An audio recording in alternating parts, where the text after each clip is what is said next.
Nah, Assalamualaikum warahmatullahi wabarakatuh. Malam ini saya ingin mengerjakan tugas PKN, yakni presentasi kepada kedua orang tua saya tentang integrasi nasional dalam bingkai Bhinneka Tunggal Ika dengan ancaman integrasi nasional dalam bidang politik, ekonomi, sosial budaya, maupun ideologi.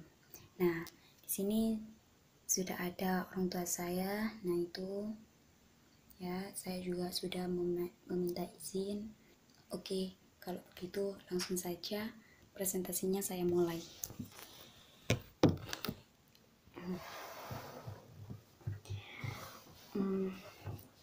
Sebelum itu kepada ibu, ayah minta izin untuk presentasi sebentar ya. Saya mulai dari integrasi nasional dalam bingkai Bhinneka Tunggal Ika. Apa sih yang dimaksud dengan integrasi? Integrasi dari kata integration, yakni kesempurnaan atau keseluruhan. Yakni bisa kita artikan persatuan. Sedangkan Bhinneka Tunggal Ika artinya berbeda-beda namun tetap satu jua. Jadi memang di Indonesia kita hidup tidak sama. Artinya kita hidup tidak sama. Kita entah itu dalam pekerjaan, entah itu dalam ras, budaya, kita tidak akan bisa sama karena Tuhan menciptakan kita berbeda-beda. Namun perbedaan itu dijadikan keanekaragaman, bukan perpecahan. Jadi intinya meski kita berbeda-beda, tetap harus bersatu dalam bingkai Bhinneka Tunggal Ika, yakni yang dijadikan semboyan kita gitu. Selanjutnya, ancaman integrasi nasional di bidang politik, ekonomi, sosial budaya maupun ideologi. Saya mengambil di bidang ideologi dahulu. Seperti yang kita tahu, ideologi kita adalah Pancasila. Maka salah satu contoh yang bisa kita ambil adalah di tahun kemarin, tahun 2019, Ketua BPIP yang mengatakan bahwa agama adalah musuh Pancasila. Ya, dalam Pancasila sendiri, dalam sila pertama, yakni yang berbunyi ketuhanan yang Maha Esa, ini sudah mencerminkan agama. Dan Pancasila juga lahir dengan agama. Intinya bukan lahir tanpa agama, lahir dengan adanya agama juga.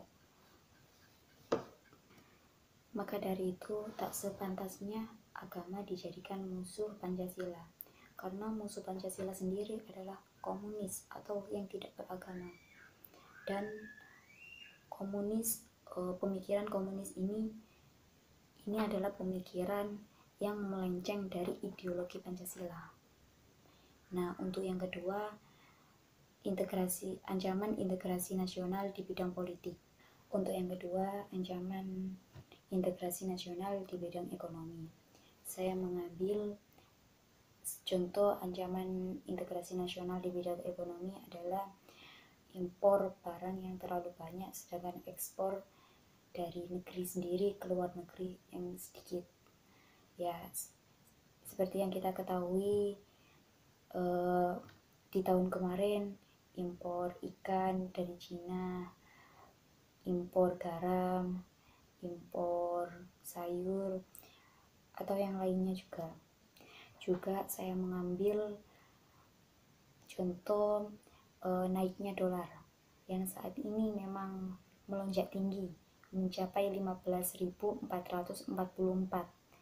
dan tentu kita ketahui ini menjadi rekor naiknya dolar tertinggi di Indonesia.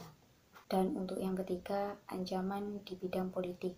Saya mengambil contoh ancaman di bidang politik adalah money politik yang sering dan bahkan tidak asing lagi dimainkan di masyarakat, atau yang sering disebut dengan serangan fajar.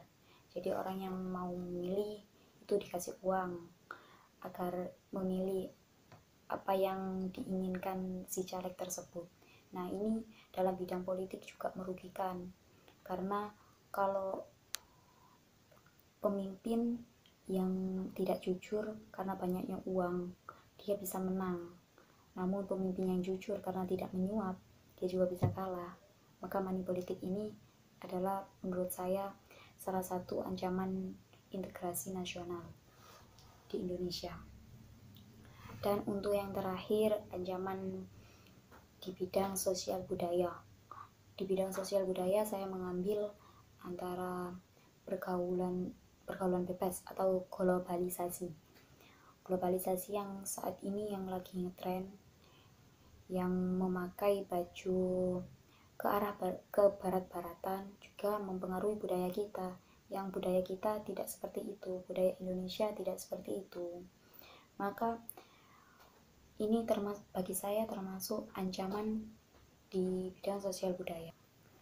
Oke, cukup sekian video dari saya. Kurang lebihnya mohon dimaafkan. Wabillahi taufiq wal hidayah, waridha wal inayah. Wassalamualaikum warahmatullahi wabarakatuh.